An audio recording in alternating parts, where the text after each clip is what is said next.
उस समय उस विमान पर सवार होने से सर्वगुण संपन्न महायशस्वी शंकर पुत्र कुमार उत्कृष्ट शोभा से संयुक्त होकर सुशोभित हो रहे थे। उन पर परम प्रकाशमान चंवर डुलाए जा रहे थे। इसी बीच बलाभिमानी और महावीर देवता और दैत्य क्रोध से विवल होकर परस्पर युद्ध करने लगे। उस समय देवताओं और दैत्यों में बड़ा घमासान युद्ध हो गया। क्षण भर में ही सारी रणभूमि रुंड मुंडों से व्याप्त हो गई। तब महाबली तारकासुर बहुत बड़ी सेना के साथ देवताओं से युद्ध करने के लिए वेग पूर्वक आगे बढ़ा। उस रण दुर्मद तारक को युद्ध की कामना से आगे बढ़ते देख इंद्र आदि देवता तुरंत ही उसके सामने आए। फिर तो दोनों सेनाओं में महान कोलाहल होने लगा। फिर देवों और असुरों का विनाश करने वाला ऐसा द्वंद्व युद्ध प्रारंभ हुआ जिसे देखकर वीर लोग हर्षोत्फुल्ल हो गए और कायरों के मन में भय समा गया। इसी समय वीरभद्र कुपित होकर महाबली प्रमथगणों के साथ वीराभिमानी तारक के पास जा पहुंचे। वे बलवान गणनायक भगवान शिव के कोप से उत्पन्न हुए थे।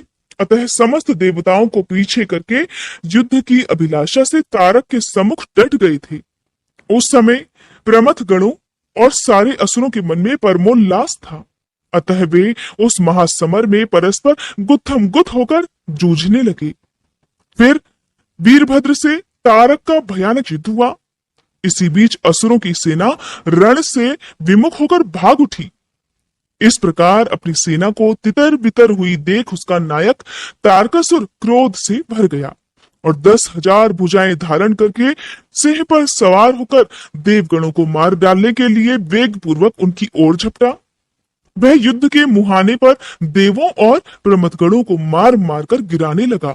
तब प्रमथगणों के नेता महाबली वीरभद्र उसके उस कर्म को देखकर उसका वध करने के लिए अत्यंत कुपित हो उठे।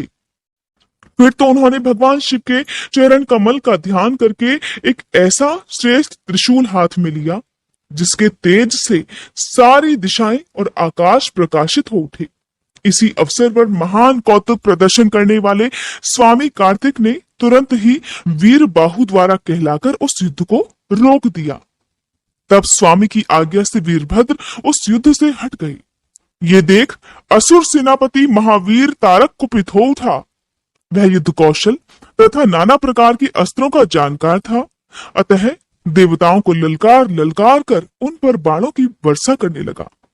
उस समय बलवानों में श्रेष्ठ असुर राज तारक ने ऐसा महान कर्म किया कि सारे देवता मिलकर भी उसका सामना ना कर सके।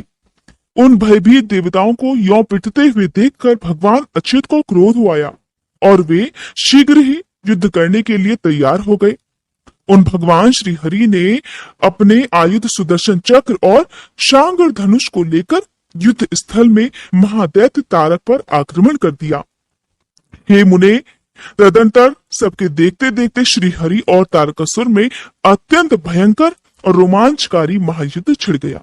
इसी बीच अच्युत ने कुपित होकर महान सिंहनाद किया और धधकती हुई ज्वालाओं से प्रकाश वाले अपने चक्र को उठा लिया। ये सब देखकर श्री हरि ने उसी चक्र से दैत्यराज तारक पर प्रहार कर दिया। उसकी चोट से अत्यंत व्यथित होकर वह असुर पृथ्वी पर गिर पड़ा, परंतु वह असुर नायक तारक अत्यंत बलवान था। अतः तुरंत ही उठकर उस दैत्यराज ने अपनी शक्ति से चक्र के टुकड़े टुकड़े कर दिए। मुने, भगवान विष्णु और तारकासुर दोनों बलवान थे और दोनों में अगाध बल था। अतः युद्ध स्थल में वे परस्पर जूझने लगे। जब भगवान श्री हरि और तारकासुर दोनों युद्ध कर रहे थे जिनमें अगाध बल था, तो वे दोनों एक दूसरे के साथ युद्ध करते हुए थकने लगे। ये सब देखकर ब्रह्मा जी ने कहा, शंकर सुवन स्वामी कार्तिक, तुम तो देवाधिदेव हो। पार्वती सुत विष्णु और तारकासुर का ये व्यर्थ युद्ध शोभा नहीं दे रहा है, क्योंकि विष्णु के हाथों इस तारक की मृत्यु कभी नहीं होगी। ये मुझसे वरदान पाकर अत्यंत बलवान हो गया है, ये मैं बिल्कुल सत्य बात कह रहा हूँ। पार्वती नंदन, तुम्हारे अलावा इस पापी को मारने वाला दूसरा कोई नहीं है, इसलिए महाप्रभु तुम्हें मेरे कथनानुसार ही करना चाहिए। परंतु तुम शीघ्र ही उस दैत्य का वध करने के लिए तैयार हो जाओ, क्योंकि हे पार्वती पुत्र, तारक का संहार करने के निमित्त ही तुम शंकर जी से उत्पन्न हुए हो। ब्रह्मा जी कहते हैं, मुने, इस प्रकार मेरा कथन सुनकर शंकर नंदन कुमार कार्तिकेय ठठाकर हंस पड़े और प्रसन्नता पूर्वक बोले, तथास्तु, ऐसा ही होगा। तब महान ऐश्वर्यशाली शंकर सुवन कुमार तारकासुर के वध का निश्चय करके विमान से उतर पड़े और पैदल हो गए। जिस समय महाबली शिवपुत्र कुमार अपनी अत्यंत चमकीली शक्ति को, जो लपटों से दमकती हुई एक बड़ी उल्का सी जान पड़ती थी, हाथ में लेकर पैदल ही दौड़ रहे थे, उस समय उनकी अद्भुत शोभा हो रही थी। उनके मन में तनिक भी व्याकुलता नहीं थी। वे परम प्रचंड और अप्रमेय बलशाली थे। उन षणमुख को अपनी ओर आते देखकर सुरश्रेष्ठों से वह तारक कुमार बोला, क्या शत्रुओं का संहार करने वाला कुमार यही है? मैं अकेला वीर इसके साथ युद्ध करूंगा और मैं ही समस्त वीरों, प्रमथगणों, लोकपालों और श्रीहरि जिनके नायक है उन देवों को भी मार डालूंगा। फिर देवताओं को दुर्वचन कहकर वह असुर तारक भीषण युद्ध करने लगा। उस समय बड़ा विकट संग्राम हुआ। तब शत्रु वीरों का संहार करने वाले कुमार ने शिवजी के चरण कमलों का स्मरण करके तारक के वध का विचार किया। फिर तो महातेजस्वी और महाबली कुमार रोषावेश में आकर गर्जना करने लगे और बहुत बड़ी सेना के साथ युद्ध के लिए डटकर खड़े हो गए। उस समय समस्त देवताओं ने जय जयकार का शब्द किया और देवर्षियों ने इष्टवाणी द्वारा उनकी स्तुति की। तब तारक और कुमार का संग्राम आरंभ हुआ, जो अत्यंत दुस्सह, महान, भयंकर और संपूर्ण प्राणियों को भयभीत करने वाला था। कुमार और तारक दोनों ही शक्ति युद्ध में परम प्रवीण थे, इसलिए अत्यंत रोषावेश में वे परस्पर एक दूसरे पर प्रहार करने लगे। परम पराक्रमी वे दोनों नाना प्रकार के पैंतरे बदलते हुए गर्जना कर रहे थे और अनेक प्रकार से दांव पेच से एक दूसरे पर आघात कर रहे थे। उस समय देवता, गंधर्व और किन्नर सभी मौन खड़े होकर ये दृश्य देखते रहे। उन्हें परम विस्मय हुआ, यहां तक कि वायु का चलना बंद हो गया, सूर्य की प्रभा फीकी पड़ गई और पर्वत और वन काननों सहित सारी पृथ्वी कांप उठी। इसी अवसर पर हिमालय आदि पर्वत स्नेहाभिभूत होकर कुमार की रक्षा करने के लिए वहां आए। तब उन सभी पर्वतों को भयभीत देखकर शंकर और गिरिजा के पुत्र कुमार उन्हें सांत्वना देकर बोले, महाभाग पर्वतों, तुम लोग खेद मत करो, तुम्हें किसी प्रकार की चिंता करनी ही नहीं चाहिए। मैं आज तुम लोगों की आंखों के सामने ही इस पापी का काम तमाम कर दूंगा। ऐसा कहकर उन पर्वतों तथा देवगणों को ढांढस बताकर कुमार ने गिरिजा और शंभु को प्रणाम किया तथा अपनी कांतिमती शक्ति को हाथ में ले लिया। शंभु पुत्र कुमार महाबली तथा महान ऐश्वर्यशाली तो थे ही, जब उन्होंने तारक का वध करने की इच्छा से शक्ति हाथ में ली, उस समय उनकी अद्भुत प्रेरणा हुई। फिर शंकर जी के तेज से संपन्न कुमार ने उस शक्ति से तारकासुर पर, जो समस्त लोगों को कष्ट देने वाला था, प्रहार कर दिया। उस शक्ति के आघात से तारकासुर के सभी अंग छिन्न भिन्न हो गए और संपूर्ण असुर गणों का अधिपति वह महावीर सहसा धाराशायी हो गया। मुने, सबके देखते देखते वही कुमार द्वारा मारे गए तारक के प्राण पखेरु उड़ गए। उस उत्कृष्ट वीर तारक को महासमर में प्राण रहित होकर गिरा हुआ देखकर वीरवर कुमार ने पुनः उस पर वार नहीं किया। उस महाबली दैत्यराज तारक के मारे जाने पर देवताओं ने बहुत से असुरों को मौत के घाट उतार दिया। उस युद्ध में कुछ असुरों ने भयभीत होकर हाथ जोड़ लिए, कुछ के शरीर छिन्न भिन्न हो गए और हजारों दैत्य मृत्यु के अतिथि बन गए। कुछ शरणार्थी दैत्य अंजलि बांधकर पाही पाही रक्षा कीजिए, रक्षा कीजिए ऐसा कहकर पुकारते हुए कुमार के शरणापन्न हो गए। कुछ मार डाले गए और कुछ मैदान छोड़कर भाग गए। सहस्त्रों दैत्य जीवन की आशा से भागकर पाताल में घुस गए। उन सब की आशाएं भग्न हो गई थी और मुख पर दीनता छाई हुई थी। मुनीश्वर, इस प्रकार वह सारी दैत्य सेना विनष्ट हो गई। देवगणों के भय से कोई भी वहां ठहर नहीं सका। उस दुरात्मा तारक के मारे जाने पर सभी लोग निष्कंटक हो गए और इंद्र आदि सभी देवता आनंद मगन हो गए। यों कुमार को विजयी देखकर एक साथ ही संपूर्ण देवताओं तथा त्रिलोकी के समस्त प्राणियों को महान आनंद हुआ। उस समय भगवान शंकर भी कार्तिकेय की विजय का समाचार पाकर प्रसन्नता से भर गए और पार्वती जी के साथ गणों से घिरे हुए वहां पधारे। तब जिनके हृदय में स्नेह समाता नहीं था, वे पार्वती जी परम प्रेम पूर्वक सूर्य के समान तेजस्वी अपने पुत्र कुमार को अपनी गोद में लेकर लाड़ प्यार करने लगी। उसी अवसर पर अपने पुत्रों से घिरे हुए हिमालय ने बंधु बांधवों तथा अनुयायियों के साथ आकर शंभु, पार्वती और गुह का स्तवन किया। फिर संपूर्ण देवता, मुनिगण, सिद्ध और चारणों ने शिवनंदन कुमार शंभु और परम प्रसन्न हुए पार्वती जी की स्तुति की। उस समय उपदेवों ने बहुत बड़ी पुष्प वर्षा की। सभी प्रकार के बाजे बजने लगे। विशेष रूप से जय जयकार और नमस्कार के शब्द बारंबार उच्च स्वर से गूंजने लगे। उस समय वहां एक महान विजयोत्सव मनाया गया, जिसमें कीर्तन की विशेषता थी और वह स्थान गाने बजाने के शब्द तथा अधिकाधिक ब्रह्मघोष से व्याप्त हो रहा था। मुने समस्त देवगणों ने प्रसन्नता पूर्वक गा बजाकर तथा हाथ जोड़कर भगवान जगन्नाथ की स्तुति की। फिर सबसे प्रशंसित तथा अपने गणों से घिरे हुए भगवान रुद्र जगत जननी भवानी के साथ अपने निवास स्थान कैलाश पर्वत की ओर चले गए। इधर तारक को मरा हुआ देखकर सभी देवताओं तथा अन्य समस्त प्राणियों के चेहरे पर हंसी खेलने लगी। वे भक्ति पूर्वक शंकर सुवन कुमार की स्तुति करने लगे। वे सब मिलकर इस प्रकार स्तुति कर रहे थे, हे देव, तुम दानव श्रेष्ठ तारक का हनन करने वाले हो, तुम्हें नमस्कार है। शंकर नंदन, तुम बाणासुर के प्राणों का अपहरण करने वाले तथा प्रलंबासुर के विनाशक हो। तुम्हारा स्वरूप परम पवित्र है। हम सब आपका अभिनंदन करते हैं। ब्रह्मा जी कहते हैं, मुने, जब विष्णु आदि देवताओं ने इस प्रकार कुमार का स्तवन किया, तब उन प्रभु ने सभी देवों को क्रमशः नया नया वर प्रदान किया।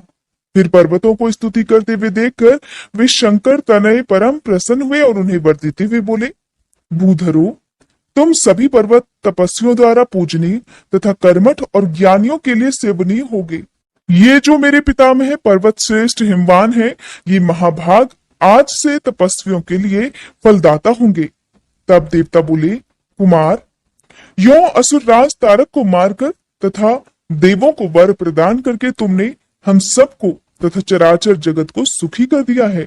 अब तुम्हें परम प्रसन्नता पूर्वक अपने माता पिता पार्वती और शंकर का दर्शन करने के लिए शिव के निवास भूत कैलाश पर चलना चाहिए। ब्रह्मा जी कहते हैं, मुने, फिर सब देवताओं के साथ विमान पर चढ़कर कुमार स्कंद शिव जी के समीप कैलाश पर पहुंच गए। उस समय शिव शिवा ने बड़ा आनंद मनाया। देवताओं ने शिव जी की स्तुति की। शिव जी ने उन्हें वरदान तथा अभयदान करके विदा किया। मुने, उस अवसर पर देवताओं को परम आनंद प्राप्त हुआ। वे शिव, पार्वती तथा शंकर नंदन कुमार के रमणीय यश का बखान करते हुए अपने अपने लोक को चले गए। इधर परमेश्वर शिव भी शिवा, कुमार तथा गणों के साथ आनंद पूर्वक उस पर्वत पर निवास करने लगे। मुने, इस प्रकार जो शिव भक्त से ओत प्रोत सुखदायक और दिव्य है, कुमार का वह सारा चरित्र मैंने तुमसे वर्णन कर दिया है। अब और क्या सुनना चाहते हो? श्री सूत जी कहते हैं, तारकासुर और कुमार के उत्तम और अद्भुत वृतांत को सुनकर नारद जी को बड़ी प्रसन्नता हुई। उन्होंने पुनः प्रेम पूर्वक श्री ब्रह्मा जी से पूछा, नारायण नारायण, हे देवाधिदेव, आप तो शिव संबंधी ज्ञान के अथाह सागर हैं। हे प्रजानाथ, मैंने स्वामी कार्तिक के सद्वृतांत को, जो अमृत से भी उत्तम है, सुन लिया। अब गणेश जी का उत्तम चरित्र भी सुनना चाहता हूँ। आप कृपया उनका जन्म वृतांत तथा दिव्य चरित्र, जो संपूर्ण मंगलों के लिए भी मंगल स्वरूप है, वर्णन कीजिए। सूत जी कहते हैं, महामुनि नारद का ऐसा वचन सुनकर ब्रह्मा जी का मन हर्ष से गदगद हो गया। वे शिव जी का स्मरण करके बोले, नारद, पहले जो मैंने विधि पूर्वक गणेश जी की उत्पत्ति का वर्णन किया था कि शनि की दृष्टि पड़ने से गणेश जी का मस्तक कट गया था, तब उस पर हाथी का मुख लगा दिया गया था, वह कल्पांतर की कथा है। अब श्वेत कल्प में घटित हुई गणेश जी के जन्म की कथा का वर्णन करता हूँ, जिसमें कृपालु शंकर ने ही उनका मस्तक काट लिया था। ध्यानपूर्वक सुनो। मुने, इस विषय में तुम्हें तनिक भी संदेह नहीं करना चाहिए, क्योंकि भगवान शंभु कल्याणकारी, सृष्टिकर्ता और सबके स्वामी हैं। वे ही सगुण और निर्गुण भी हैं। उन्हीं की लीला से सारे विश्व की सृष्टि, रक्षा और विनाश होता है। नारद, आप प्रस्तुत विषय को आदर पूर्वक श्रवण करो। एक समय पार्वती जी की जया विजया नाम वाली सखियां उनके पास आकर विचार करने लगी। सखी, सभी गण रुद्र के ही हैं। नंदी, भृंगी आदि जो हमारे हैं, वे भी शिव की ही आज्ञा पालन में तत्पर रहते हैं। जो असंख्य प्रमथगण हैं, उनमें भी हमारा कोई नहीं है। वे सभी शिवाज्ञा परायण होकर द्वार पर खड़े रहते हैं। सखी, अगर वे सभी हमारे भी हैं, तब भी उनसे हमारा मन नहीं मिलता। अतः हे पाप रहते, आपको भी हमारे लिए गण की रचना करनी चाहिए। श्री ब्रह्मा जी कहते हैं, मुने, जब सखियों ने पार्वती जी से ऐसा सुंदर वचन कहा, तब उन्होंने उसे हितकारक माना और वैसा करने का विचार भी किया। फिर किसी समय जब पार्वती जी स्नान कर रही थी, तब सदाशिव नंदी को डरा धमकाकर घर के भीतर चले आए। शंकर जी को आते देखकर स्नान करती हुई जगत जननी पार्वती उठकर खड़ी हो गई। उस समय उनको बड़ी लज्जा आई। वे आश्चर्यचकित हो गई। उस अवसर पर उन्होंने सखियों के वचन को हितकारक तथा सुखप्रद माना। उस समय ऐसी घटना घटित होने पर माया परमेश्वरी शिव पत्नी पार्वती ने मन में ऐसा विचार किया कि मेरा कोई एक ऐसा सेवक होना चाहिए जो परम शुभ, कार्यकुशल और मेरी ही आज्ञा में तत्पर रहने वाला हो, उसे तनिक भी विचलित होने वाला ना हो। ऐसा मन में विचार कर पार्वती देवी ने अपने शरीर की मैल से एक ऐसे चेतन पुरुष का निर्माण किया जो संपूर्ण शुभ लक्षणों से युक्त था। उसके सभी अंग सुंदर और दोष रहित थे। उसका वह शरीर विशाल, परम शोभायमान और महान बल पराक्रम से संपन्न था। देवी ने उसे अनेक प्रकार के वस्त्र, नाना प्रकार के आभूषण और बहुत सा उत्तम आशीर्वाद देकर कहा कि तुम मेरे पुत्र हो, मेरे अपने ही हो। तुम्हारे समान प्यारा मेरे यहाँ कोई दूसरा नहीं है। पार्वती जी के ऐसा कहने पर वह पुरुष उन्हें नमस्कार करके बोला, माँ, आज आपको ऐसा कौन सा कार्य आन पड़ा है? मैं आपके कहे अनुसार उसे जरूर पूर्ण करूंगा। गणेश जी के इस प्रकार पूछने पर पार्वती जी अपने पुत्र को उत्तर देते हुए बोली कि तात, तुम मेरे पुत्र हो, मेरे अपने हो, इसलिए तुम मेरी बात सुनो। आज से तुम मेरे द्वारपाल हो जाओ। सतपुत्र, मेरी आज्ञा के बिना कोई भी हठपूर्वक मेरे महल के भीतर प्रवेश न करने पाए, चाहे वो कहीं से भी आए, कोई भी हो। बेटा, ये मैंने तुमसे बिल्कुल सत्य बात कही है। ब्रह्मा जी कहते हैं, मुने, ऐसा कहकर पार्वती जी ने गणेश के हाथ में एक सुदृढ़ छड़ी दे दी। उस समय उनके सुंदर रूप को निहार कर पार्वती जी हर्षमगन हो गई। उन्होंने परम प्रेम पूर्वक अपने पुत्र का मुख चूमा और कृपावश होकर छाती से लगा लिया। फिर दंडधारी गणराज को अपने द्वार पर स्थापित कर दिया। बेटा नारद, फिर पार्वती नंदन महावीर गणेश पार्वती की हित कामना से हाथ में छड़ी लेकर गृह द्वार पर पहरा देने लगे। उधर शिवा अपने पुत्र गणेश को अपने दरवाजे पर नियुक्त करके अपनी सखियों के साथ स्नान करने लगी। मुनिश्रेष्ठ, इसी समय भगवान शिव, जो परम कौतुकी तथा नाना प्रकार की लीलाएं रचने में निपुण है, फिर द्वार पर आ पहुंचे। गणेश जी उन पार्वती पति को तो पहचानते नहीं थे, अतः तुरंत बोल उठे, देव, माता की आज्ञा के बिना तुम अभी भीतर मत जाओ। माता स्नान करने के लिए गई हैं। तुम कहाँ जाना चाहते हो? इस समय यहां से हट जाओ। ऐसा कहकर गणेश ने उन्हें रोकने के लिए छड़ी हाथ में ले ली।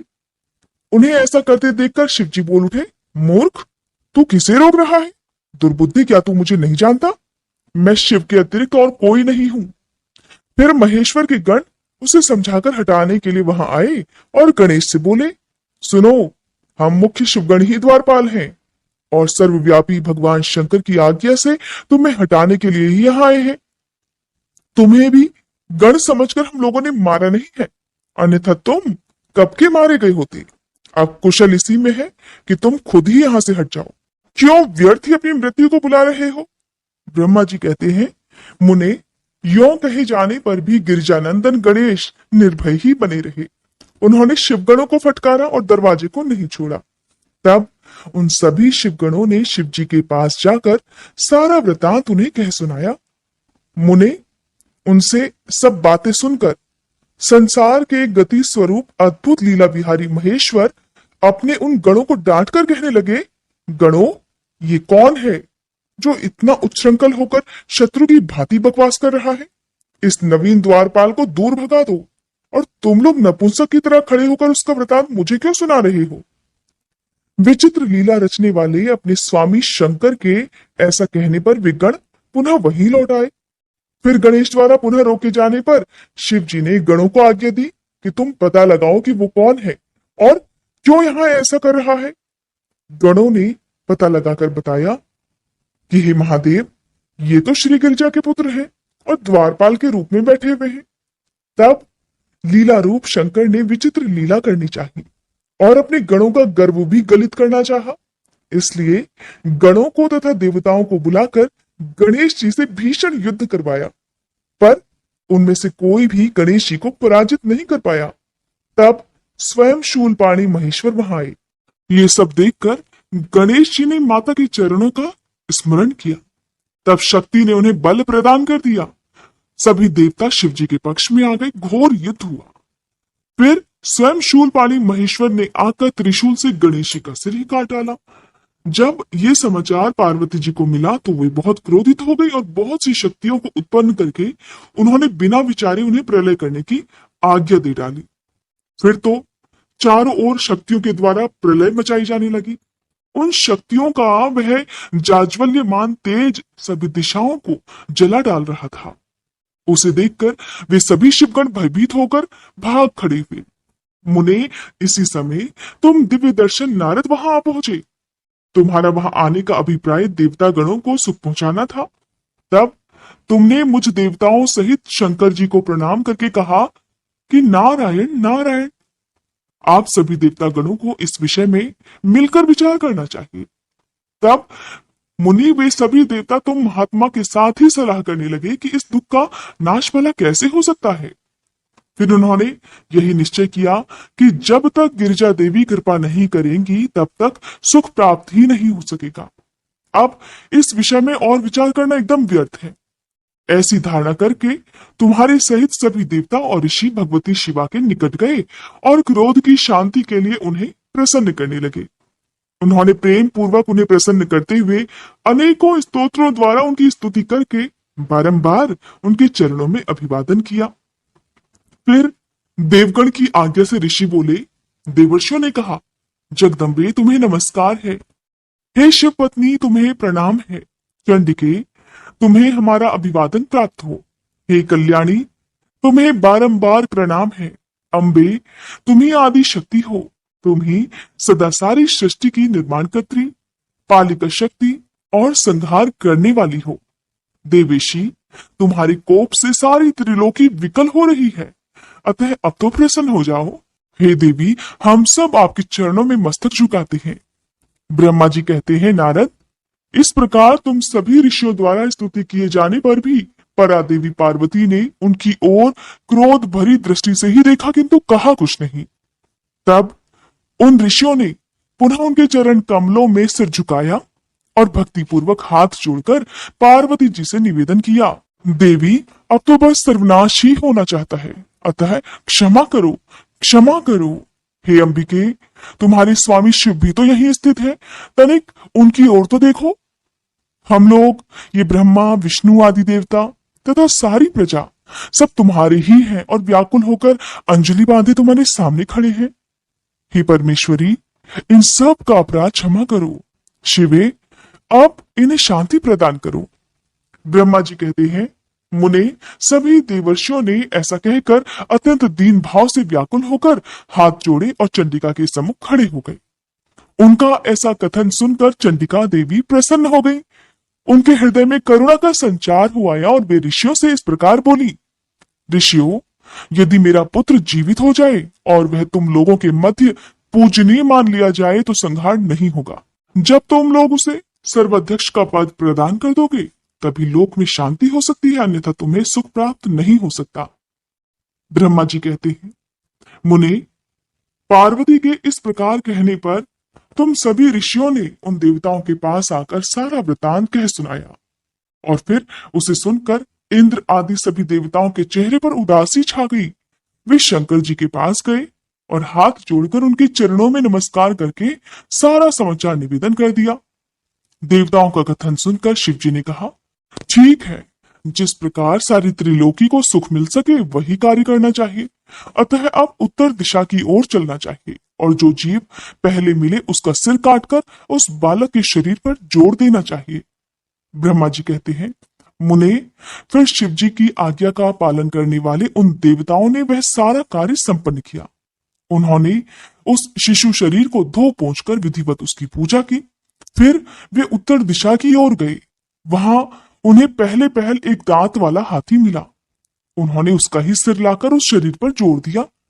हाथी के उस सिर को संयुक्त कर लेने के बाद सभी देवताओं ने भगवान शिव आदि को प्रणाम करके कहा, हम लोगों ने तो अपना कार्य कर दिया है, अब जो शेष करना है उसे आप लोग पूर्ण कीजिए। ब्रह्मा जी कहते हैं, तब शिवाज्ञा पालन संबंधिनी देवताओं की बात सुनकर सभी देवों और पार्षदों को महान आनंद हुआ। फिर ब्रह्मा विष्णु आदि सभी देवता अपने स्वामी निर्गुण स्वरूप भगवान शंकर को प्रणाम करके बोले, हे स्वामिन, आप महात्मा के जिस तेज से हम सभी उत्पन्न हुए हैं, आपका वही तेज वेद मंत्र के अभियोग से इस बालक में प्रवेश करे। इस प्रकार सभी देवताओं ने वेद मंत्रों द्वारा जल को अभिमंत्रित किया और फिर शिव जी का स्मरण करके उस उत्तम जल को बालक के शरीर पर छिड़क दिया। उस जल का स्पर्श होते ही वह बालक स्वेच्छा से शीघ्र ही चेतनायुक्त होकर जीवित हो गया और सोए हुए बालक की तरह उठ बैठा। वह सौभाग्यशाली बालक अत्यंत सुंदर था। उसका मुख हाथी का सा था, शरीर का रंग हरा लाल था और चेहरे पर प्रसन्नता खेल रही थी। उसकी आकृति कमनीय थी और उसकी सुंदर प्रभा फैल रही थी। मुनीश्वर, पार्वती नंदन उस बालक को जीवित देखकर वहां उपस्थित सभी लोग आनंद मगन हो गए और सारा दुख दूर हो गया। तब हर्ष विभोर होकर सभी लोगों ने उस बालक को पार्वती जी को दिखाया। अपने पुत्र को जीवित देकर पार्वती जी भी परम प्रसन्न हुई।